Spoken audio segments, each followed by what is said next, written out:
Kadri joto la siasa za mwaka 2027 linavyozidi kupanda, utafiti mpya wa TIFA sasa umeanza kuchora taswira ya mapema ya kivumbi cha urais wa mwaka 2027.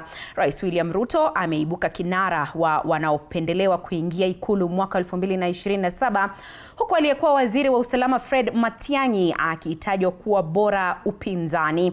Wakati huo huo, naibu rais Kithure Kindiki anaonekana kuaminika zaidi kuwa mgombea mwenza wa Rais Ruto, na ndani ya ODM vita vya ushawishi vinaendelea kushika kasi, huku mrengo wa Edwin Sifuna wa Linda Mwananchi ukionekana kupata nguvu mpya.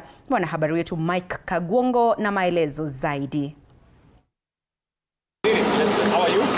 Ikiwa imesalia zaidi ya mwaka mmoja kabla ya uchaguzi mkuu wa mwaka 2027, upepo wa kisiasa umeanza kubadili mwelekeo, huku utafiti wa TIFA ukimwonyesha Rais William Ruto akiendelea kuongoza mbio za kuelekea ikulu.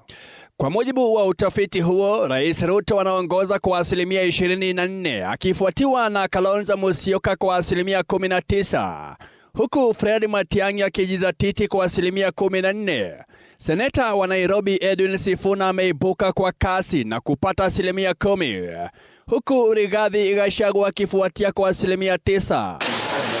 Na huku upinzani ukisaka sura ya kumenyana na Rais William Ruto, Fred Matiang'i sasa anaonekana kuwa farasi mwenye kasi zaidi ndani ya mrengo huo.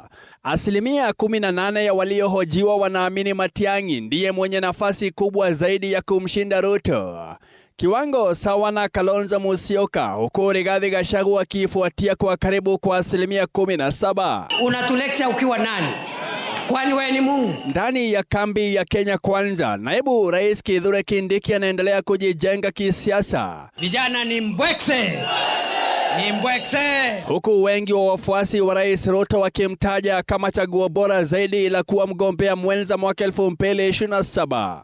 Asilimia 59 wanamtaka Kindiki kushika nafasi hiyo, mbele ya gavana wa Homa Bay Gladys Wanga aliyepata asilimia 12 pekee.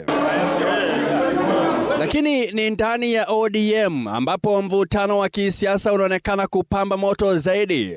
Mrengo wa Linda Mwananchi unaoongozwa na Edwin Sifuna sasa unaungwa mkono na asilimia 73 ya wafuasi wa ODM, huku kundi la Linda Ground linalohusishwa na Oburu Oginga likipata asilimia 24 pekee. TIFA inasema matokeo haya yanaonyesha kuwa wengi ndani ya ODM sasa wanataka chama hicho kurejea katika siasa za upinzani mkali na kujitenga na ushirikiano wa serikali ya muungano. And that also applied to the situation within his political party of ODM.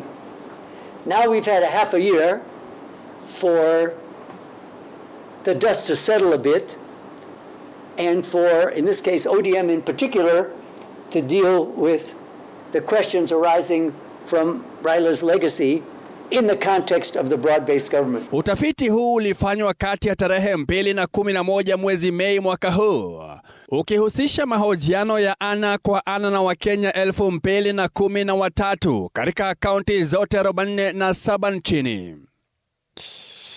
Mike Kagwongo, TV47, Nairobi.